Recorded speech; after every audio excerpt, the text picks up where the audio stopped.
El sábado pasado me encontré al amante de mi mujer en el bautizo de mi sobrino. Sí, en un puto bautizo.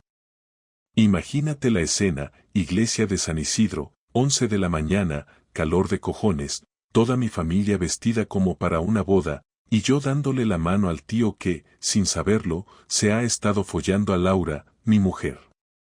No te rías, porque no tiene ni puta gracia. La cosa fue así. El tipo se llama Sergio. Alto, con pinta de ir al gimnasio pero sin pasarse, sonrisa de esas que parecen sinceras hasta que sabes la verdad. Lo presentó mi cuñado como el nuevo compañero del curro. Yo, que no tengo ni idea de quién coño es, le doy la mano, le suelto un encantado, y él me contesta como si nos conociéramos de toda la vida. Demasiado cómodo, demasiado suelto. Y ahí, justo en ese momento, pasó algo raro. Laura, que estaba saludando a la tía Luisa, se giró, lo vio, y por un segundo se quedó paralizada. No fue mucho, pero yo la vi. Esa mirada de mierda. Y él, el tal Sergio, también la miró distinto. No como quien ve a la mujer de un compañero. Como quien recuerda algo que no debería haber pasado. Eso me dejó tocado. Porque no soy un genio, ni Sherlock Holmes, pero esas cosas se notan. Son segundos, miradas, microgestos, como dicen ahora los psicólogos de TikTok. Y ahí ya supe que algo olía mal. Pero no dije nada. Me tragué la sospecha, me comí el pincho de tortilla del catering, y me puse a hacer de tío simpático para no levantar la liebre. El resto del día fue como un teatrillo. Mi madre dándome la brasa con cuando tendríamos otro hijo, Laura riendo las gracias de todos menos las mías, y el tal Sergio metido en cada conversación como si ya fuera parte de la familia. Me daban ganas de estamparle la copa de vino en la cara, pero aguanté. Aguanté porque necesitaba saber más. Porque si lo que sospechaba era cierto, no iba a actuar en caliente. No. Iba a destruirlo todo, pero con estilo. Esa noche, cuando volvimos a casa, no dormí. Me hice el dormido cuando ella se metió en la cama, y me quedé pensando en cada momento de las últimas semanas. Las salidas con las chicas del trabajo, los mensajes que no paraban de llegarle al móvil, las duchas eternas después de venir de cenar. Todas esas cosas que yo había querido ignorar, ahora cobraban otro sentido. Y encima el tío tenía cara de venir a saludarme como si no pasara nada. Y aquí es donde empieza todo. Porque ese día decidí que no iba a quedarme de brazos cruzados. Que si Laura me estaba engañando, y todo apuntaba a que sí, no iba a dejarlo pasar. No iba a rogarle ni a llorarle. Iba a mirar esto como un partido que había que ganar. Y el primer paso era conseguir pruebas, pero no como hacen los idiotas que revisan el móvil. No. Yo iba a ser más sutil. Más cabrón, si quieres decirlo así. Esa misma semana empecé a mover hilos. Le pedí a mi primo Dani, que trabaja en una empresa de seguridad privada, que me ayudara a instalar una camarita en casa. Nada del otro mundo. Un pequeño dispositivo en el salón, justo entre los libros que nadie lee. Dani no hizo preguntas. Me miró serio y me dijo, ¿quieres que grabe audio también? Le dije que sí. Y así empezó mi pequeña operación. No sabía qué iba a encontrar, ni cuándo. Pero tenía claro que si ella lo estaba viendo, era en casa. Porque Laura es lista. No se arriesgaría a un hotel barato. Lo haría donde yo menos sospechara, en mi puto sofá. Lo siguiente que hice fue actuar como si nada. Le di besos por las mañanas. Le preparé el café. Le pregunté por su día. Incluso le ofrecí una escapada de fin de semana, a lo que puso 1000 excusas para no ir. Estoy muy liada en el trabajo, cariño. Sí, claro. Yo mientras tanto revisaba cada noche las grabaciones. Y 4 días después, lo vi. Lo vi con mis propios ojos. La tarde del miércoles me senté con una cerveza delante del ordenador, como si fuera a ver una peli cualquiera, pero lo que tenía delante no era ficción ni entretenimiento. Era una carpeta con los vídeos de las últimas 48 horas grabadas desde el salón de mi casa. Los archivos venían con hora y fecha. No sabía lo que iba a encontrar exactamente, aunque lo intuía, pero tampoco me imaginaba que sería tan directo, tan evidente. Reproduje el archivo del martes por la noche porque Laura me había dicho que se quedaría haciendo una videollamada con unas compañeras para preparar una presentación del trabajo. Me acosté antes de que ella apagara la luz. Todo parecía normal, pero el video contaba otra historia. A las 11:35 se abre la puerta del salón y entra ella, con ese vestido negro que tiene escote pero que no llama demasiado la atención, como si quisiera estar guapa sin parecer que se arregló para alguien. Se sienta en el sofá, revisa el móvil, y luego se queda mirando hacia la entrada. No pasan ni 5 minutos cuando entra él. Sergio. Entra como si fuera su casa. Sin mirar a los lados. Con confianza. Con costumbre. No dijeron gran cosa. Lo saludó con un hola bajito, casi como si supieran que no podían hacer ruido. Ella le hace un gesto para que se siente a su lado. No hay presentación de nervios ni risas incómodas, ni preguntas de cortesía. No hacen falta. Ya se conocen. Él le pone la mano en la pierna sin pedir permiso, y ella no lo aparta.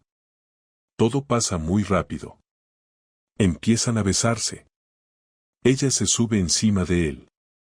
Lo hace todo sin mirar alrededor, sin miedo, como si no existiera ninguna posibilidad de que yo pudiera enterarme, como si esa casa ya no fuera nuestra, como si fuera su lugar privado y yo solo fuera un fantasma que aparece de día y desaparece de noche. En un momento él le susurra algo, no se escucha bien, pero ella se ríe bajito, le muerde el labio y le dice la próxima vez en tu casa, que aquí me pone nerviosa. Me quedé inmóvil, con el estómago apretado, sin mover ni un dedo. No había rabia, todavía no. Había un vacío, como si todo lo que había sido mi vida hasta ese punto se hubiera borrado de golpe y ya no supiera ni quién era yo, ni qué coño hacía aún durmiendo al lado de esa mujer. No terminé de ver el video. No necesitaba más. Ya lo sabía. Ya lo había confirmado. Era Sergio. No era un tipo cualquiera. Era alguien que se había sentado a mi mesa, que me había mirado a los ojos mientras charlábamos de fútbol, que había saludado a mi hija como si fuera su tío. Me levanté, fui al baño y vomité. No de asco. De rabia. De traición. De impotencia. Me lavé la cara con agua fría, me miré al espejo, y no supe si quería llorar, romper algo o salir a buscarlo esa misma noche. Pero no lo hice. Volví al salón, cerré el ordenador y me senté otra vez. Tuve que tomarme otra cerveza, esta vez más rápido, como si pudiera apagar con alcohol el fuego que me estaba subiendo por dentro. No funcionó. A la mañana siguiente Laura se despertó antes que yo. La escuché en la cocina, haciendo café como si nada, como si no hubiera pasado la noche con otro tío en el sofá donde veíamos pelis los domingos. Me levanté y la saludé como siempre. No dije nada. Me limité a observarla. Estaba de buen humor. Me contó que tenía un día complicado en la oficina y que tal vez saldría más tarde de lo normal. Le pregunté con quién tenía la reunión. Me soltó un par de nombres que no reconocí, y le sonreí, como si fuera un idiota más, un marido confiado. Me besó en la mejilla antes de irse. Ese beso me ardió en la cara toda la mañana. Era el mismo beso que me daba desde hace años, el mismo que había sido parte de nuestra rutina diaria, pero ahora me sonaba a insulto. Esa tarde no fui a trabajar. Llamé diciendo que estaba enfermo. No quería ver a nadie. No quería hablar con nadie. Me quedé solo, con la rabia en la garganta y la cabeza llena de ideas. Pensaba en Carla, nuestra hija, en cómo su madre era capaz de hacer esto bajo nuestro techo, en lo cerca que había estado de encontrar a ese tipo si por casualidad volvía del colegio antes de tiempo. Pensaba en la cantidad de veces que me había hecho sentir culpable por llegar 5 minutos tarde a cenar, por olvidarme de algún recado, por no mostrarle suficiente atención. Y mientras tanto ella tenía tiempo, espacio y ganas para invitar a otro hombre a nuestra casa, sin una pizca de remordimiento. Me pasé horas repasando todo lo que podía haberme dicho, todas las mentiras que me había contado y que yo había tragado sin rechistar. Cada vez que decía que se quedaba haciendo cosas del trabajo, cada vez que llegaba cansada y se metía directamente en la ducha, cada vez que ponía excusas para no acostarse conmigo. Todo tenía sentido ahora. No era el estrés. No era que necesitaba espacio.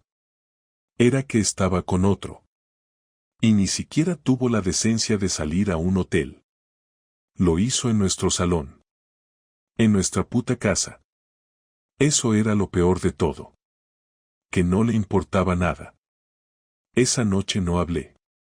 No pregunté. Solo observé. Y no dormí. Me acosté fingiendo sueño. Esperé a que se durmiera. Me levanté. Me senté otra vez frente al ordenador. Vi el video de la noche anterior completo. Esta vez entero. Desde que entró Sergio hasta que se fue. Tardaron 1 hora y 17 minutos. En todo ese tiempo no hubo una sola duda. Una sola palabra que indicara culpa. Todo eran risas, susurros, besos. Ella incluso se levantó a prepararle un vaso de agua. Y cuando él se fue, Laura se quedó sentada un rato, mirando el móvil, con una sonrisa tonta. Luego se fue al baño. Y después a la cama. Conmigo. Cerré el video y decidí que ya estaba. Que ya tenía suficiente. Que no necesitaba más pruebas. Lo sabía todo. Ahora faltaba decidir qué hacer. Porque no iba a dejarlo pasar. No soy un santo, pero no soy un imbécil. Ella había cruzado una línea, y yo iba a cruzar otra. Lo único que necesitaba era planearlo bien. Y esperar al momento perfecto. El jueves por la tarde llegué antes de lo habitual.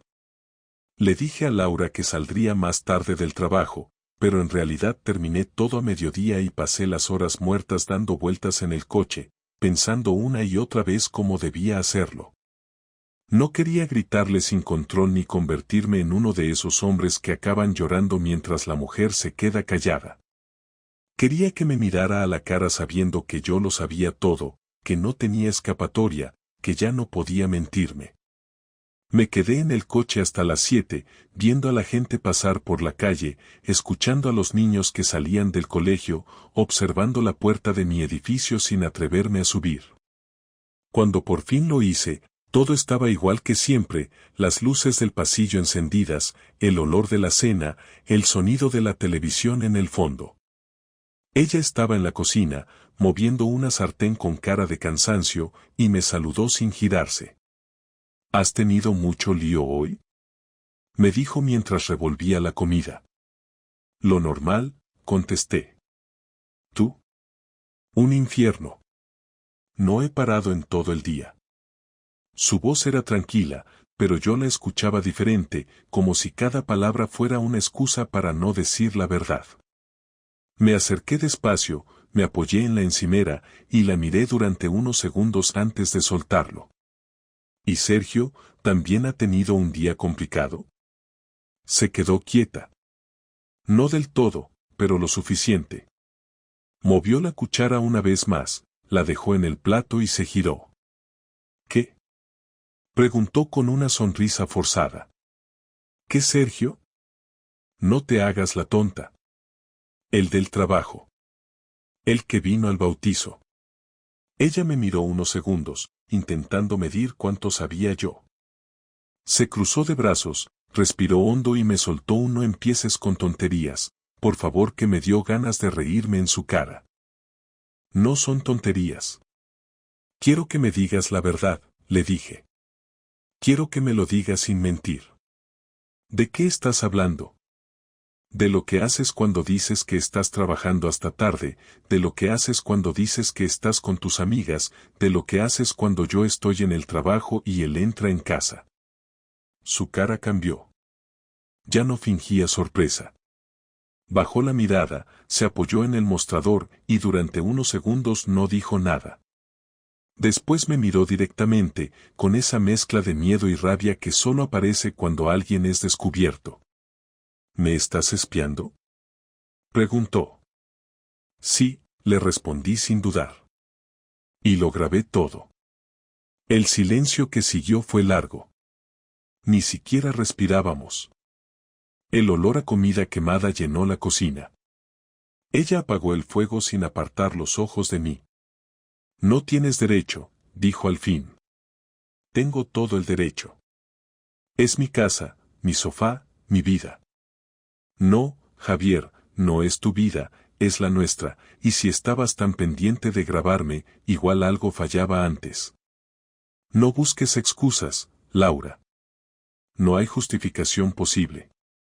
¿Y tú qué querías que hiciera?, dijo alzando la voz. Llevamos años viviendo como compañeros de piso. Tú solo hablas de trabajo, llegas cansado, te sientas en el sofá y te olvidas de que existo. No me jodas, le grité. No me pongas ahora como el culpable. No te acostaste con él porque yo trabajara mucho, te acostaste con él porque quisiste, porque te dio la gana, porque te aburrías o porque te hizo sentir algo, pero no vengas con cuentos. Ella se acercó y me señaló con el dedo, los ojos rojos de ira. Sí, me aburría, y tú ya ni me mirabas. Me pasaba los días esperando que me hablaras, que me tocaras, y lo único que recibía era silencio. Y decidiste que la solución era follarte a otro en mi salón. No respondió. Solo se giró hacia la ventana, respiró hondo y se quedó quieta, como si buscara una salida que no existía. Yo sentí que algo dentro de mí se rompía definitivamente. Ya no era rabia, era asco. Me di cuenta de que no la quería más. O al menos no como antes. Lo que sentía era una mezcla de decepción y de alivio, como si por fin me hubiera quitado una venda de los ojos. Dime cuánto tiempo, le pedí, sin gritar. No importa, dijo sin moverse. Dímelo.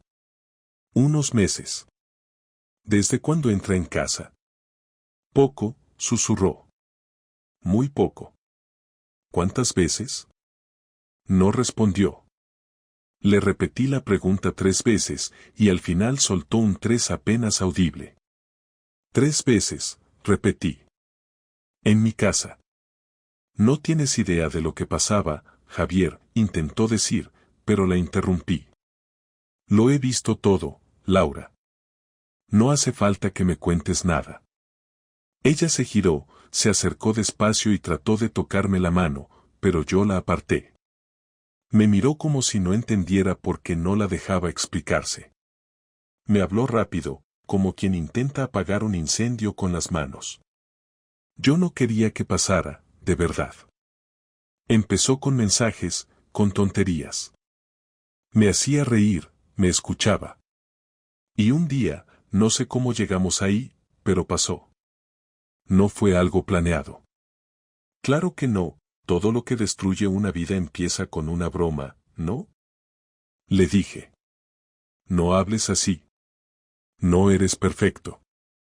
Tú también te alejaste de mí, y si hubiera habido cariño, si me hubieras mirado como antes, no habría pasado nada de esto. Así que es culpa mía. No he dicho eso. Lo acabas de decir. Se llevó las manos a la cara, se sentó en una de las sillas y empezó a llorar. No eran lágrimas de arrepentimiento, eran de rabia porque la había descubierto. Lo noté enseguida. No me pedía perdón, me reprochaba haberlo sabido. Y eso fue lo que más me dolió. ¿Te vas a ir con él?, le pregunté. No lo sé, respondió sin levantar la cabeza. Perfecto. Pues yo sí lo sé. Salí de la cocina, fui al dormitorio y empecé a meter mis cosas en una maleta. No pensaba quedarme ni una noche más ahí. Ella vino detrás, llorando, suplicando que esperara, que habláramos, que no hiciera nada precipitado. Me agarró del brazo, me miró con los ojos hinchados, y por un momento vi en su cara a la mujer que había conocido hace 15 años. Pero ya no quedaba nada de eso. No me toques, le dije, y me solté. No puedes irte así, Javier. Claro que puedo. Tú rompiste esto, no yo. Podemos intentar arreglarlo. No se arregla lo que está podrido. Ella empezó a gritar, me dijo que no fuera cobarde, que no lo entendía todo, que había cosas que no sabía. Yo cerré la maleta, la miré por última vez y le dije que sabía más de lo que quería. Salí del dormitorio, crucé el pasillo y abrí la puerta. Antes de salir, escuché su voz otra vez. ¿Vas a contarle a Carla? Me quedé quieto un segundo. No, eso se lo contarás tú, le respondí. Cerré la puerta y bajé las escaleras sin mirar atrás. Afuera, el aire olía a lluvia. Me quedé un rato en la calle, sin saber a dónde ir. Llamé a mi primo Dani y le pedí que me dejara dormir en su casa unos días. No hizo preguntas, solo me dijo que pasara. Esa noche dormí poco. Pensaba en todo lo que había pasado en apenas unas horas. No sabía si había hecho bien en irme sin más, si debía haberla echado, si debía haber hablado con Sergio, pero cada vez que cerraba los ojos veía su cara riéndose con él en mi sofá y me quedaba claro que no había vuelta atrás. Al día siguiente me mandó un mensaje largo, lleno de frases vacías sobre errores, arrepentimiento y segundas oportunidades. No contesté. Llamó varias veces. No respondí. Lo único que hice fue abrir el correo, adjuntar el video, y mandárselo a su propio email con un asunto corto, para que no olvides. Sabía que esa no era la venganza final, ni de lejos. Pero era el principio. Y tenía claro que iba a pagar por lo que había hecho. Sin gritos, sin violencia. Solo con hechos. Y así empezó todo lo que vino después. Pasé el fin de semana en casa de mi primo Dani. No me hacía demasiadas preguntas, se limitaba a invitarme a comer y ponerme una cerveza delante. Yo apenas hablaba. Me pasaba el día revisando el móvil sin saber por qué, como si esperara un mensaje que no quería recibir. Laura escribió varias veces, primero con un tono suplicante, luego más agresivo. No puedes dejar las cosas así, no me ignores, tenemos una hija, podemos arreglarlo. No respondía nada. Tenía que mantener la cabeza fría. Sabía que si respondía en caliente acabaría diciendo algo que me haría perder el control. El domingo por la tarde decidí que ya era hora de empezar a pensar con lógica, no con el corazón. No bastaba con marcharme. Ella tenía que sentir lo que yo estaba sintiendo, pero no a base de insultos ni de escenas. Quería que su vida se desmoronara con la misma calma con la que ella me había mentido durante meses. Lo primero fue asegurarme de que el video quedara bien guardado. Dani me ayudó a hacer varias copias en memorias USB, una para mí, otra guardada en su oficina y otra en una cuenta de almacenamiento online con clave cifrada. No era por gusto, era por seguridad. No quería que después dijera que la estaba difamando. Quería pruebas, datos, fechas, todo en orden, como si fuera un expediente de trabajo. Cuando terminé de organizarlo, me di cuenta de que ya no estaba temblando. Había pasado de la rabia al control, y eso me dio cierta fuerza. A la mañana siguiente llamé a un abogado. No le conté los detalles al principio, solo que quería iniciar un proceso de separación y que necesitaba asesoramiento urgente. Me dio cita para esa misma tarde. Mientras esperaba la hora, se me ocurrió revisar las redes sociales de Laura. En su perfil seguía publicando fotos normales, frases sobre el trabajo y alguna imagen de Carla, como si nada hubiera pasado. Había borrado todas las fotos recientes donde salíamos los tres, algo que me confirmó que ya estaba preparando su versión de la historia. También vi que Sergio había empezado a seguirla hacía un mes y que ella lo había aceptado. No había fotos juntos, pero había varios me gusta de ella en publicaciones suyas. Un par de frases cursi sobre empezar de nuevo y una foto suya en el gimnasio con comentarios de mujeres y de ella incluida. Todo encajaba. Esa tarde, el abogado me explicó con calma las opciones. Le conté lo esencial, que tenía pruebas de una infidelidad y que no quería una guerra legal, pero sí una resolución clara. Me escuchó sin interrumpir y al final me dijo que podía usar ese material si ella intentaba negar los hechos. Que la infidelidad en sí no aceleraba el proceso, pero sí podía influir en el reparto de bienes y en la custodia si demostraba que actuó con negligencia moral o que expuso a la hija a un entorno inadecuado. No me interesaban los tecnicismos. Lo único que quería era que quedara claro que había sido ella la que destruyó la familia. Esa noche, Laura me llamó. Contesté por primera vez desde que me fui. Su voz sonaba cansada. No sé qué quieres que haga, Javier. No duermo desde el jueves. Carla pregunta por ti y no sé qué decirle. Dile la verdad, le contesté. ¿Qué verdad?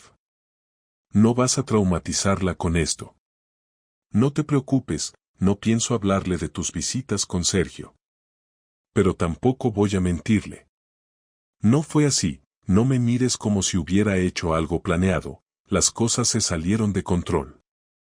No te molestes en justificarte, Laura. Solo quería avisarte de que mañana tendrás noticias del abogado. ¿Ya vas a meter abogados? Ya los metí. El silencio del otro lado del teléfono fue largo. Se notaba que no se lo esperaba tan rápido. No hagas esto, por favor. Ya lo hiciste tú, le respondí y colgué. El lunes siguiente fui al trabajo y traté de comportarme con normalidad, pero no podía concentrarme. En los descansos miraba el reloj esperando que me llamaran para confirmar que los papeles estaban listos. A las 6 me llegó el correo con el borrador de la demanda. La leí entera. No me tembló la mano al firmarla. Lo único que me preocupaba era cómo lo tomaría Carla, pero el resto me daba igual. Laura había cruzado la línea y no iba a tener la opción de volver atrás. Al día siguiente decidí ir a casa, no para reconciliarme, sino para recoger lo que faltaba. Cuando abrí la puerta, Laura estaba sentada en el sofá, con la misma bata que usaba los domingos. Había llorado, se notaba. No me dijo nada al principio. Me limité a pasar directo al dormitorio y llenar una caja con mis documentos, algunas prendas y los regalos de mi hija. Cuando salí del cuarto, ella seguía en el mismo lugar. No pensé que fueras capaz de hacerlo tan rápido, dijo sin mirarme. Ni yo pensé que fueras capaz de hacerlo en mi casa. Deja de repetir eso. No fue tan grave como crees. ¿Quieres que te lo ponga otra vez? Lo tengo guardado. No me amenaces, Javier. No me reconozco en lo que hiciste, grabar a tu mujer en secreto, eso es de loco. No, eso es de marido al que le están mintiendo todos los días. Ella se levantó y vino hacia mí. Intentó tocarme otra vez, pero no lo permitió. ¿De verdad me vas a destruir por un error? No es un error cuando lo repites 3 veces. No lo vas a entender. Ni quiero entenderlo. Me fui sin cerrar del todo la puerta, con la sensación de que su silencio era la única respuesta que quedaba. Esa noche, antes de dormir, pensé en todo lo que había pasado desde el bautizo. Habían pasado solo 10 días y ya no quedaba nada de lo que era mi vida. Ni casa, ni pareja, ni rutina. Pero todavía me quedaba algo por hacer. El miércoles hablé con el jefe de Sergio. No le di detalles al principio. Solo le pedí una reunión formal para tratar un asunto serio relacionado con la empresa. Nos vimos en un bar cerca de su oficina. Le conté que tenía un video y que mostraba a uno de sus empleados entrando en mi casa en horario laboral. No mencioné la infidelidad, solo el hecho. Saqué el pendrive, se lo entregué y le dije que podía verificarlo él mismo. No era mi intención crearle problemas laborales, pero necesitaba que él supiera que no todo quedaría oculto. El jefe lo miró con gesto tenso, no me pidió explicaciones. Dijo que investigaría. A la tarde siguiente supe por Dani, que conocía a alguien en esa empresa, que Sergio había sido suspendido temporalmente. Laura me llamó esa noche, histérica. ¿Qué has hecho? Lo han suspendido, dices que no ibas a hacerle nada, que ibas a dejarlo pasar. Yo no he hecho nada. Solo conté la verdad. Lo has arruinado todo, Javier. Ya estaba arruinado. Colgó sin despedirse. Esa llamada me dejó una sensación rara. No sentí placer ni satisfacción, solo calma. No era una venganza para humillarla, era una forma de poner las cosas en su sitio. Durante años me había hecho sentir que todo lo que hacía mal era culpa mía. Ahora era ella la que tenía que cargar con las consecuencias de sus decisiones. El viernes fui a buscar a Carla al colegio. No sabía si ella sabía algo, pero cuando me vio se le iluminó la cara. Me abrazó y me dijo que mamá estaba triste. Le contesté que a veces los adultos se equivocan y que lo importante era que ella estuviera bien. Pasamos la tarde juntos, comimos pizza y vimos una película. No hablamos de Laura. En el fondo me dolía más eso que todo lo demás, ver a mi hija en medio sin entender por qué su casa ya no era la misma. Esa noche recibí un último mensaje de Laura. No era largo, ni dramático. Decía, no sé si algún día podrás perdonarme, pero al menos deja que te pida perdón en persona. No respondí. No porque no quisiera oírla, sino porque ya no tenía sentido. Lo había intentado justificar, me había mentido, y cuando la enfrenté solo le preocupó que yo tuviera pruebas. Esa no era la persona que conocí. Al día siguiente, cuando el abogado me confirmó que la notificación se había entregado, supe que la venganza estaba completa. No era grandiosa ni cinematográfica, era simple. Ella perdió al amante, su reputación en el trabajo se dañó, y ahora tendría que enfrentarse a un proceso que yo no pensaba detener. Yo no gané nada material, pero recuperé algo más importante, la tranquilidad de no vivir engañado. Por primera vez en mucho tiempo, dormí sin despertarme a mitad de la noche pensando en qué estaría haciendo Laura. Todo estaba claro, y lo que viniera después ya no dependía de mí. El lunes por la mañana Laura me escribió para pedirme que fuéramos a hablar. No en casa, no por teléfono, no por mensajes. Me pidió que nos viéramos en persona en un sitio neutral, solo para poder cerrar esto de forma civilizada, decía el mensaje. No puse ninguna objeción. A esas alturas no tenía nada que perder, y tampoco esperaba ninguna disculpa que me cambiara la opinión. Acepté la reunión porque necesitaba escucharla por última vez, entender qué versión de la historia se había construido para poder mentirse a sí misma, o simplemente ver con mis propios ojos cómo una persona era capaz de traicionar todo lo que había construido durante años y luego querer hablar como si todo pudiera terminar con una conversación tranquila. Le propuse un bar tranquilo, uno cerca del parque donde solíamos llevar a Carla de pequeña, un sitio donde no nos conocían y donde no había recuerdos que estorbaran. Quedamos a las 7 de la tarde. Llegué 10 minutos antes, pedí un café solo y me senté en una mesa al fondo. Ella llegó puntual, vestida como si fuera a una entrevista de trabajo, con ese aspecto pulcro que siempre usaba cuando quería tener el control.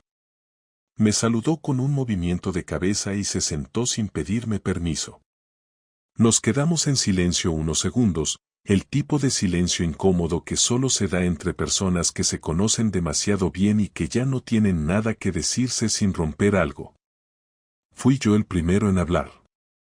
¿Qué quieres decirme?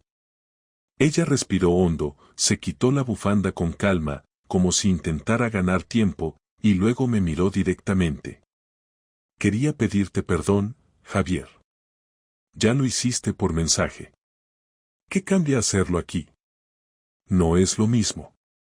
Sé que te he hecho daño, y sé que no hay forma de justificarlo, pero necesitaba decirlo mirándote a los ojos. Perfecto, ya lo hiciste. ¿Algo más? ¿De verdad no vas a dejarme hablar? Te estoy escuchando. No me he levantado. Se quedó en silencio un momento más, como si esperara que yo bajara la guardia. No lo hice. Me limité a observarla. Parecía más cansada que la última vez que la vi. Las ojeras marcadas, el gesto tenso, como si llevara días sin dormir bien. No sé cómo llegamos a esto, dijo al fin. Empezó como una conversación tonta, y luego se convirtió en algo que ni yo misma entendía. No quiero que pienses que no me importabas, o que no valoraba lo que teníamos. Me equivoqué, y lo sé. Pero no fue algo que buscara. Lo repetiste 3 veces. Eso no es un error. Es una decisión. Lo sé. Lo sé. Pero no fue porque quisiera destruir lo nuestro. Fue porque me sentía vacía, y tú ya no estabas. Estabas en casa, pero no conmigo. Tú también estabas. Y en vez de hablarlo, decidiste traer a otro a nuestra cama. Bueno, al sofá, para ser más exactos. No era solo sexo, Javier. Yo sé que eso no te importa ya, pero lo digo porque no fue una aventura cualquiera. Fue alguien que me hizo sentir vista. ¿Vista? ¿Necesitabas que alguien te viera para recordar que eras una persona? No hables así, por favor. Estoy hablando normal. Estoy intentando entender. ¿Querías salir de la rutina? Perfecto. Podrías haber hablado conmigo, podrías haberme pedido tiempo, podrías haberme dicho que te sentías sola. Pero elegiste el camino más fácil, el que más daño hace, y ahora pretendes que te entienda porque te hizo sentir vista. A mí también me habría gustado que me vieras cuando llegaba cansado a casa, cuando ponía la lavadora, cuando me levantaba antes que tú los domingos para no despertarte. Pero parece que eso no cuenta como amor, ¿no? Laura bajó la mirada. Por primera vez no tuvo una respuesta rápida. Ni siquiera intentó justificarse. Simplemente se quedó callada. Aproveché ese momento para preguntarle lo que de verdad me carcomía. ¿Qué piensas hacer ahora? Ella tardó en responder. Voy a quedarme en casa, por ahora. He hablado con una terapeuta.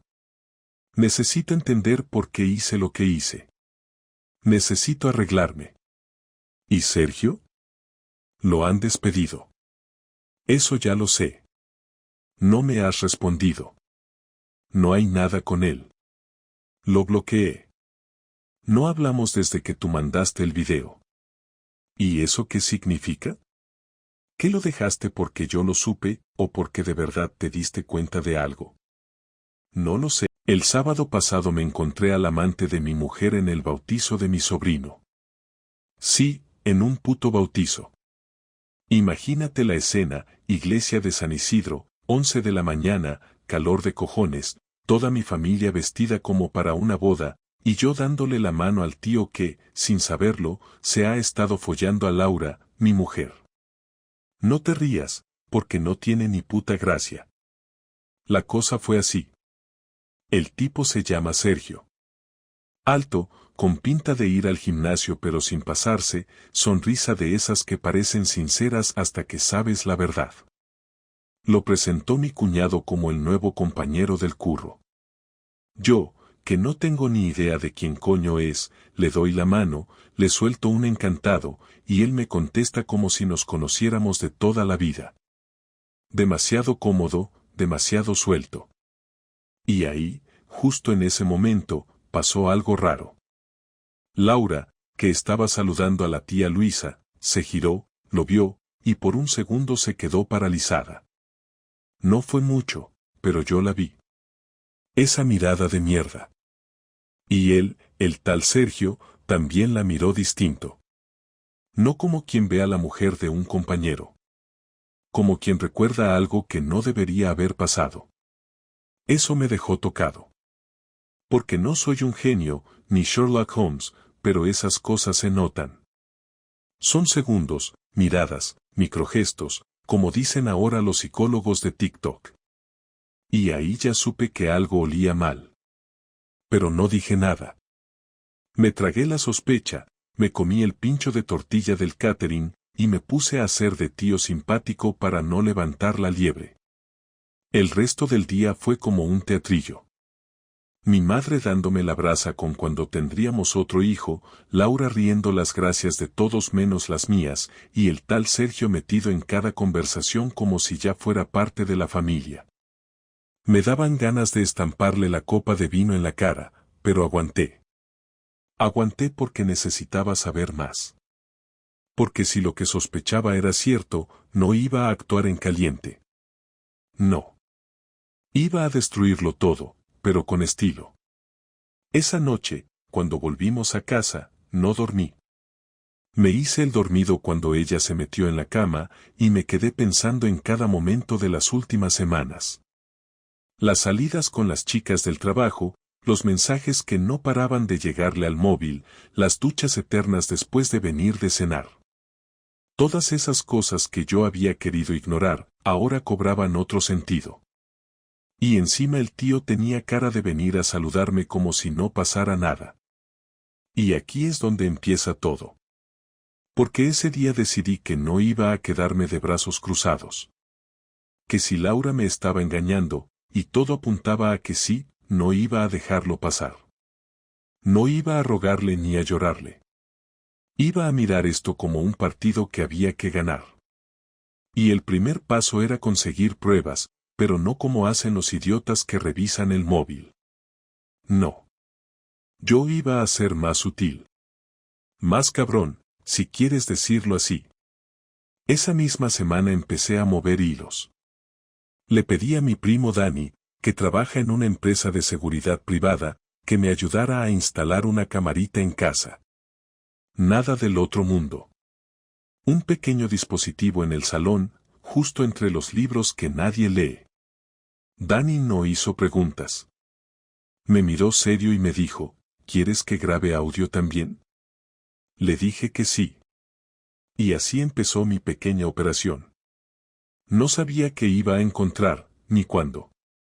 Pero tenía claro que si ella lo estaba viendo, era en casa. Porque Laura es lista. No se arriesgaría a un hotel barato. Lo haría donde yo menos sospechara, en mi puto sofá. Lo siguiente que hice fue actuar como si nada. Le di besos por las mañanas. Le preparé el café. Le pregunté por su día. Incluso le ofrecí una escapada de fin de semana, a lo que puso 1000 excusas para no ir. Estoy muy liada en el trabajo, cariño. Sí, claro. Yo mientras tanto revisaba cada noche las grabaciones.